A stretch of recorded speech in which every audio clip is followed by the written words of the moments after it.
Hola, en este video vamos a hablar de algunos ejemplos de elementos finitos triangulares. Es decir, que trabajaremos en dos dimensiones. Entonces, el elemento K será siempre un triángulo. El conjunto P sub K, para hablar de los elementos finitos de Lagrange, que veremos en la próxima diapositiva, el conjunto P es el P sub K, es decir, el conjunto de los polinomios de grado menor o igual que K en dos variables.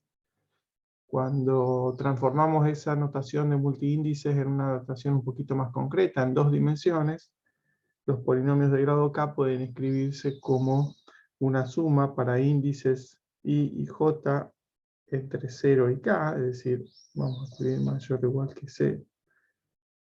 Esto se debería escribir como suma de I, se puede escribir también como suma de I igual 0 hasta K, y suma de J igual 0 hasta K menos I, de A y J, X a la I, elevado a la J.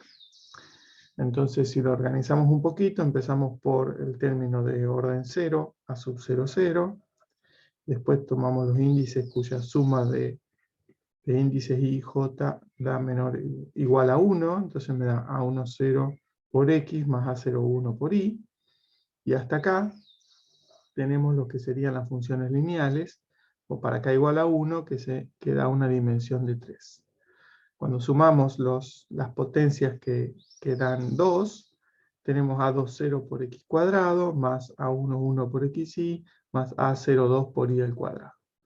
Estos tres, sumados a los tres de antes, dan una dimensión del P sub 2 igual a 6, y así sucesivamente puede verse que la dimensión de P sub K es un medio de K más 1 por K más 2, que les dejo como ejercicio convencerse y convencerme de que es así. Muy bien, entonces tenemos triángulos y polinomios de grado menor o igual que K en dos variables. Entonces comencemos con el elemento de Lagrange correspondiente a K igual a 1, es decir, lo que comúnmente se conoce como P1. En la jerga de elementos finitos, si uno dice voy a trabajar con P1, se entiende que es el elemento de Lagrange de K igual a 1, en el que la terna K, P y N está dado por lo siguiente. K es un triángulo, P son las funciones lineales, es decir, lineales en el sentido de que son A más A1X más A2 por Y, y N, el conjunto de las variables nodales, es el conjunto dado por N sub I de E igual a B en ZI. Es decir, tenemos N1, N2 y N3, donde N1 de B es evaluar B en el Z1, el primer vértice, N2 de B es evaluar B en Z2, y N3 de B es evaluar B en Z3. Esto es la representación esquemática del elemento P1. En este dibujo vemos que el dominio del elemento es un triángulo, y dibujar un circulito pintado en Z1 indica que hay una variable nodal, es evaluar la función en ese punto. La segunda variable nodal es evaluar la función en este punto, y la tercera variable nodal es evaluar la función en ese punto. Entonces faltaría probar que ese n determina P. Eso quería decir que el único elemento de P, en este caso P1, que satisface, que se anula en N1, N2 y N3, es decir, el único elemento de P1 que se anula en los tres vértices, es el nulo, es la función nula. Uno puede decir, bueno, si tengo una función lineal, claramente su gráfico es un plano, y si en estos tres puntos que están acá, no se ve así, vamos a ver acá, en estos tres puntos la función vale 0, claramente la función es 0. Pero podríamos pensarlo un poquito más sistemáticamente y organizados. si tengo una función lineal, si P pertenece a P1, y P de ZI es igual a 0, quiere decir que es lineal y se anula en los tres vértices. Sí, se para todo ahí. Ahora, si llamo L a la función que me define este hiperplano, la recta que pasa por Z2 y Z3, entonces P, como si P se anula sobre esa recta, entonces P de XY es un polinomio Q de grado 0, es decir, una constante, por L de XY. Si estamos pensando que ese hiperplano es el hiperplano de los puntos XY, tales que L de XY es igual a 0. Y como esto es una constante, puedo eliminar XY, y entonces tengo que L se anula exactamente sobre esta recta, pero por este lado es positiva o negativa, y por este lado es negativa o positiva. Pero como el P vale 0 en Z1, eso implica que Q es 0. Y por lo tanto P es la función constantemente 0. Muy bien, ese entonces es el elemento de Lagrange P1 que se esquematiza con este dibujito que indica cuál es el elemento. Bueno, faltaría decir cuál es el espacio, pero cuáles son las variables nodales. Una segunda opción, indicar que la elección de n no es única y que esta elección tendrá que ver con cómo se arma una función en un dominio grande cuando el dominio se descompone en un montón de triangulitos. Eso lo veremos en el próximo video. Por ejemplo, podríamos haber tomado en lugar de los tres vértices, los tres puntos medios de los elementos, de los lados, y en ese caso esos tres puntos medios forman un triángulo equivalente o semejante al anterior, y por lo tanto es fácil ver que, como esto forma un triángulo, que si el único elemento de P1 que se anula en esos tres vértices es la función constantemente 0. Este elemento es conocido con un nombre, se llama elemento de Crucier abierto. Muy bien. Cuando pasamos al elemento de Lagrange de orden k igual a 2, o de grado k igual a 2, seguimos considerando el dominio del elemento como un triángulo K, y el espacio de funciones ahora es P sub 2, que son las funciones cuadráticas. Las funciones cuadráticas el conjunto de las funciones cuadráticas era el conjunto de las funciones lineales, más estos tres términos, que corresponden a las funciones que son justamente de grado 2. El elemento de Lagrange consiste en tomar como variables nodales la evaluación de la función en los 6 puntos que se muestran en la imagen, que son los tres vértices y los tres puntos medios de los lados. Esos vértices y puntos están de una manera muy, muy bien organizada. Y entonces, lo que nos falta ver, que está en la próxima transparencia o en la próxima diapositiva, es que efectivamente esos nodos determinan P. Entonces me voy a copiar esta imagen y la voy a llevar a la página que sea, ya la tengo. Entonces, para demostrar que esos nodos determinan P, voy a proceder de la misma manera que antes.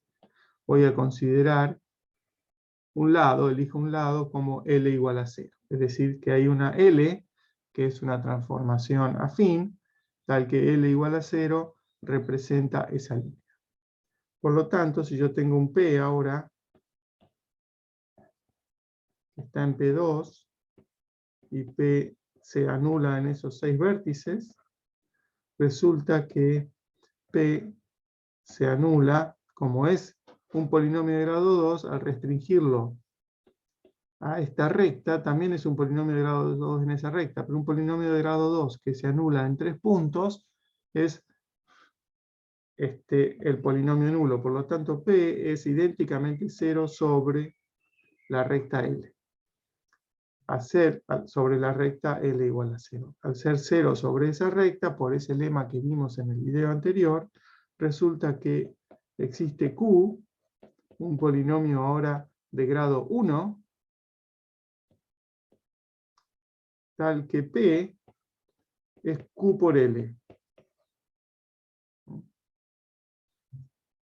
Pero si P es Q por L, ahora, como esta función se anula en todos los ZI, para I desde 1 hasta 6, en particular se anula en los Z1, Z5 y Z6, y entonces, como L no se anula en esos tres puntos, resulta que Q, que es lineal, se anula en Z1, Z5 y Z6. Entonces usando lo que acabamos de ver para funciones lineales, como se anulan esos tres vértices, resulta que Q, al ser lineal y anularse en tres vértices de un triángulo, semejante al original, de paso, dicho sea de paso, Q tiene que ser el polinomio nulo. Y por lo tanto, también P es el polinomio nulo. Es decir, que hemos demostrado que si P está en P sub 2 y se anula en los 6 nodos, en este caso, ¿sí? Cuando las N6 son las variables nodales que consisten en evaluar en esos 6 puntos, los 6 puntos se llaman nodos. Muy bien, y esto se puede seguir generalizando, y por ejemplo, tenemos más elementos de Lagrange. Se preguntarán, ¿por qué escribí una G grande acá? Bueno, esto es un chiste. Si tengo una G grande, puedo decir que es la gran G. La gran G, si lo leo todo junto, se escribe Lagrange, que es el nombre de este famoso matemático a quien se le atribuyen bases de polinomios, y en particular se nombraron estos elementos finitos en su honor. Entonces, los elementos de Lagrange, por ejemplo, P sub 3, lo que hacen es tomar como nodos los tres vértices y los dos puntos, en este caso los tomamos equidistantes dentro de cada lado, y además un punto en el centro del triángulo. ¿Cómo se hace esto? Después pasamos a P4 y P5. Tenemos que pensar que si yo elimino esta línea, lo que me queda acá es un triángulo, digamos, un elemento de Lagrange de grado 2. Entonces la demostración de que estos nodos determinan el espacio P sub 3 es similar al anterior y puede hacerse por inducción para cualquier grado. Porque si tengo un polinomio de grado 3 que se anula en esos nodos, entonces es un polinomio de grado 3 sobre esa recta que se anula en 4 puntos, y por lo tanto se anula en toda la recta. Se anula en toda la recta, y entonces ese polinomio es un producto de la función lineal que me define esta recta por un polinomio de grado 2. Pero ese polinomio de grado 2 se tiene que anular en estos 6 puntos y por lo tanto ser el nulo. Y de la misma manera, el P sub 4 se obtiene subdividiendo el P sub 4 de manera equidistante cada lado. Entonces, si uno quiere ver una construcción, lo que tiene que hacer es decir, bueno, tomo un triángulo, divido el triángulo en cuatro, ¿en cuántas partes tengo acá? 1, 2, 3, 4. En 4 partes iguales, y trazo rectas paralelas a los lados. Y después divido en 4 partes iguales el anterior y tengo esto. Entonces, este triangulito, al haberlo dibujado así, me quedó todo muy oscuro, pero lo voy a cambiar el color. Le voy a poner un color. Bueno, lo importante es que las intersecciones de esos lados me determinan todos estos puntos, que son los nodos, y haciendo esta definición puedo demostrar que si un polinomio de grado 4 se anula en esos puntos, entonces se anula sobre toda esta recta y me queda un polinomio de grado 3 que se anula en estos puntos. Pero estos puntos tienen la misma configuración que los de este lado. Y así, inductivamente, puedo probar que esta manera de definir el elemento de Lagrange es una buena manera que se generaliza a cualquier grado polinomial. Muy bien, les quedará a ustedes como ejercicio probar una base nodal para P1 y P sub 2 y entender que la de P3, P4, P5 se pueden hacer bastante sistemáticamente. Hablemos ahora de otro elemento famoso que es el elemento de Hermite. El elemento de Hermite tiene como dominio del elemento también triángulo, el espacio es el espacio de polinomios de grado 3 y las variables nodales están representadas en esta imagen a partir de la siguiente notación. Un puntito pintado indica evaluación en un punto. Entonces estoy evaluando la función en los 3 vértices y en el punto medio, y este circulito implica evaluación del gradiente de la función, es decir, que estoy evaluando las dos derivadas parciales con respecto a x y con respecto a y en cada puntito de esos. Entonces no vamos a hacer la demostración de que digamos, estas variables nodales determinan el espacio, pero sí podemos contar lo que se llaman grados de libertad. Contemos cuántas evaluaciones estamos haciendo. Entonces, si considero la evaluación de B, estoy evaluando B en 4 puntos. Entonces, los puntitos son 4 evaluaciones de B. Ya ahí tengo 4 variables nodales.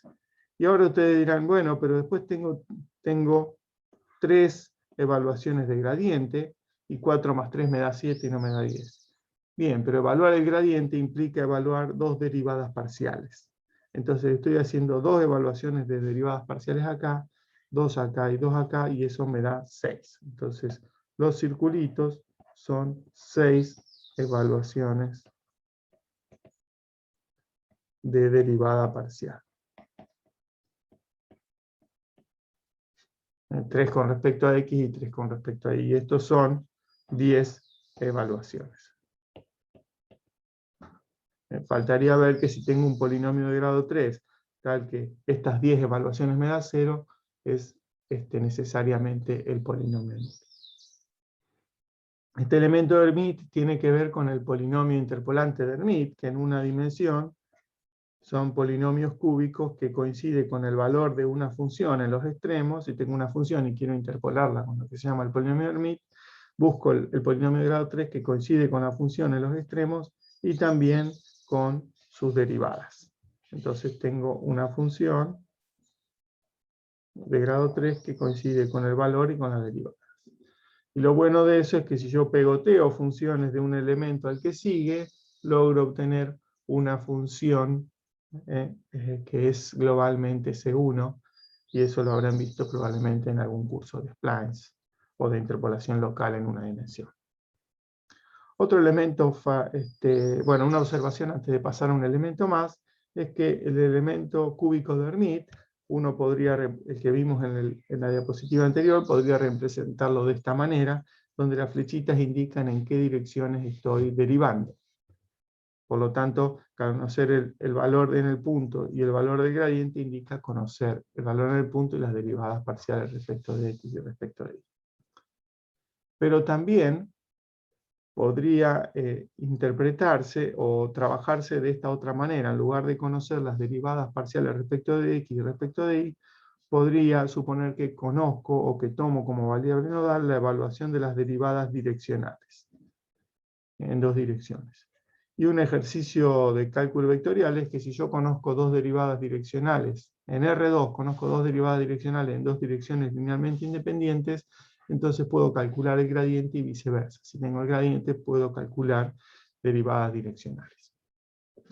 Entonces, esta sería otra manera de trabajar con el polinomio de Hermite usando variables nodales con derivadas direccionales a lo largo de los lados del triángulo. Y para finalizar, voy a hablar del elemento cuártico de Hermite. Bueno, voy a saltear este es similar al anterior, pero agrego más nodos, pero me voy a ir al elemento de Argyris o Argyris. El elemento de Argyris o Argyris es un elemento que es famoso porque si uno define funciones en triángulos que están uno pegado al lado del otro y usa los mismos grados, las mismas variables nodales, lo que se conoce a lo largo de los lados permite asegurar que la función globalmente va a ser C1. Entonces, por ahora, detengámonos en hacer un conteo de los grados de libertad. Si estoy en P5, la dimensión es 5 por 6 sobre 2, es decir, según la tablita que vimos al principio de este video, era 6, K más 1 por K más 2, 6 por 7 sobre 2, es decir, 7 por 3, que es 21. Esa es la dimensión de este espacio. Ahora, aquí hay una simbología que no está aclarada en la diapositiva, entonces la vamos a aclarar. Cuando yo escribo un puntito es evaluación de B. Cuando escribo un circulito pequeño es evaluación del gradiente de B. Y cuando escribo un círculo más grande, como se ve acá que hay un puntito, círculo y círculo más grande, estoy hablando de evaluación del hessiano de B, es decir, las derivadas segundas. Cuando evalúo B, estoy haciendo una evaluación. Cuando evalúo el gradiente de B, estoy haciendo dos evaluaciones de las derivadas parciales. Y cuando evalúo las derivadas segundas de un polinomio, uno podría decir, si estoy en dos dimensiones, tengo una matriz de 2 por 2, pero esa matriz es siempre simétrica, por lo tanto, la componente por encima y debajo de la diagonal son la misma, y estos son tres evaluaciones independientes, por decirlo de alguna manera. Por lo tanto, tengo en cada vértice una por el valor nodal, 2 por el gradiente y 3 por las derivadas segundas, es decir, 6 evaluaciones. Si sumo los tres vértices, eso me da 18 evaluaciones. Y después tengo esto que significa que tomo la derivada parcial en la dirección normal. Pues tomo la derivada direccional en la dirección normal y tengo en cada punto medio una derivada parcial, es decir, que son 3 cuando tomo todos los vértices, y eso me da los tres lados, y eso me da 21 evaluaciones o 21 grados de libertad, usando una jerga bien de elementos finitos. Muy bien, con esto terminamos este video y nos vemos en el próximo, donde vamos a hablar de una interpolante. Ahora en el próximo voy a pensar que tengo todo un dominio dividido en triangulitos, por ejemplo así, no tienen por qué ser todos iguales, y elijo uno de estos elementos. Entonces tomo una función definida en el dominio y evalúo el interpolante, que quiere decir evaluar esas variables nodales de esa función. Por ejemplo, para usar el de Argyris tendré que tener una función que en principio sea C2. Entonces, ¿qué obtengo? Obtengo una función definida en cada elemento, y en cada elemento es un elemento finito, pero cuando la miro como función global, va a ser una función continua, por ejemplo, para los elementos de Lagrange, o C1 para el elemento de Argyris, con ciertas propiedades de aproximación, que es lo que estamos estudiando en esta parte que comienza del libro. Muy bien, nos vemos en el próximo.